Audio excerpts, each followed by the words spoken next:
friends, it's Juliane with StyleNectar.com. I just wanted to do a quick video for you today because the holidays are coming and I won't be able to get one out at that time. So I wanted to take the opportunity today. I have three things that I wanted to share with you. First is a great quote, and actually I left it over here. And so here's a little philosophy. So you're warned. The quote is, it's awesome. It's, "Wisdom is knowing I am nothing," which can sound a little scary perhaps to some people, but it's not. Wisdom is knowing I am nothing. Love is knowing I am everything. And in between the two, my life moves. And that, it just totally encapsulates my experience with spirituality and with life. I've been practicing transcendental meditation for the last 8 years, and through that 8 years, it's been a huge growth experience, going through lots of different levels, evolving on a lot of different levels, changing in a lot of ways. Basically, meditation happens to you. You don't do meditation. It's basically what you're tapping into to God. You're tapping into the greater consciousness that animates all life. And when my first experience of awakening happened to me really young, at like age 4. I would ask myself, who am I? At that age, I was always really fascinated by the amount of seriousness that was placed on things. I'm sure probably a lot of other people felt the same way, but I didn't understand why, what made Juliane Juliane, and why did everyone take me so seriously? I didn't feel like I was, I didn't get it. And so I would ask that of myself, who am I? Who am I? And I would make myself disappear. And it was basically an experience of nothingness. It's that emptiness that we fear, but that is actually there, because that's an age at which ego development is crucial, at a crucial stage. And it was really scary.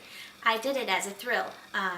I would make myself disappear, and then I would pull myself back to existence again.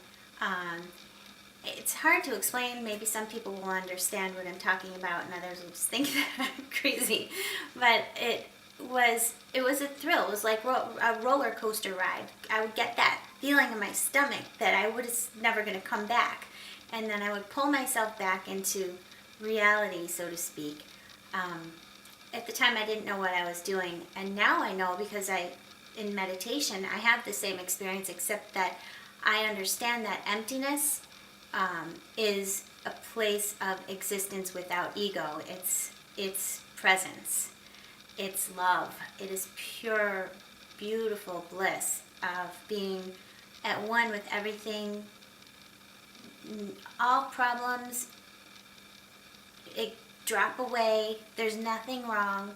Anything that could have possibly been something to worry about doesn't exist in the world of presence. So in this quote, the first line is, "Wisdom is knowing I am nothing." And that's what that means to me. Love is knowing that I'm everything, is sort of the other side of the same coin. It's like a Zen koan, where in Zen koans you've got this could be considered a Zen koan, actually, when you have two seemingly opposite things that mean the same thing. And when love is knowing that I'm everything, it means that I am you, you are me, I have all of your characteristics within me, as does everyone else. And knowing that means that I can't judge. Knowing that means it's my experience. I don't even know it. It's been my experience with meditation to when you transcend ego and you are without personality, it's just what happens. It's not something you have to try to do. Like I said, it happens to you. Suddenly, it's just being love. And actually, I had a great dream of the same experience, which was, this might sound corny, but it was amazing. You know, it was just everyone holding hands from all walks of life, all types of people, and the one understanding was pure love. And we were all holding hands, and it was just amazing. So it's something that's hard to put into words, but it's that love is knowing that I am everything, and that's the experience of being love. And then, and my life is, what is the word? It's, and between the two, my life moves. And between the two, my life moves. And to me, that also reminds me of the experience of awakening, as when, you know, it's a path that not many people take. It's, you know, I don't talk about this to anyone, so I'm talking it to you through the camera. It's my big chance to talk about a subject that I don't have a chance to talk about much, because there aren't very many people that are interested or pursuing awakening or transcending the ego. And what happens is when you are on that path, being present is just pure bliss. It's something you've got to experience to understand, but has nothing to do with the world of form and labels. And basically, when you start to understand samsara, which is an Indian term for the pursuit of happiness through externals. And once you get something, you just want something else, and then you want something better, and then, you know, it's never enough. And it actually is true. Trying to find peace in the world of samsara is a futile exercise. And I realized that I had achieved a lot of goals, and I was very fortunate to be able to see that the world of externals did not hold what my life purpose was all about. And so this journey is basically straddling two worlds. I found myself straddling two worlds: the world of form or society, of ego, and then the world of transcending all of that, of presence, of awakening. And at one moment you can be awakened and present, and then it's hard to mesh that at first with the world of society. However, it becomes doable when one realizes we're all human beings, and you know, when you bring that non-judgment into play, and you understand projection. Anything that we anything that we say about other people is projection. And a lot of people don't realize that. Everything that we say is critical about other people is really saying more about ourselves than it is about anyone else. And I think if people knew that, they would probably talk a lot less. But I guess that's it. I love that quote. I just felt it encapsulated where I am right now in my practice. I have a lot of gratitude right now. It's what I feel the holiday season encapsulates is gratitude. And so that's the philosophy side of this video. And then I wanted to share this cute little ring that I found. It was really inexpensive. I hope you can see it. It's a little flower, just costume jewelry. But I got it at Vintage Doylestown, which is a vintage store in Doylestown, Pennsylvania, a city that we visited a couple of weeks ago, about a month ago or so, for a wedding. And we were doing some window shopping. It's an adorable city. I love it. I'd never been there before. And it is the store owner named Debbie is just so adorable and just as great as her shop. But she has so many wonderful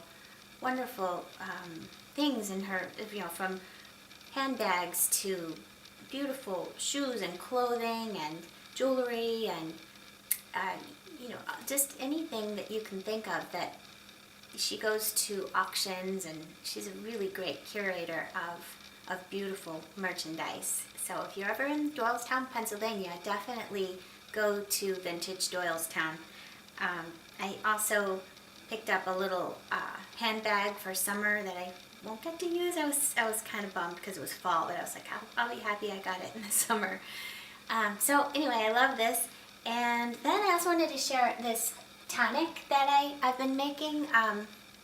It's pearl powder, lotus root, and white peony, and it's tea.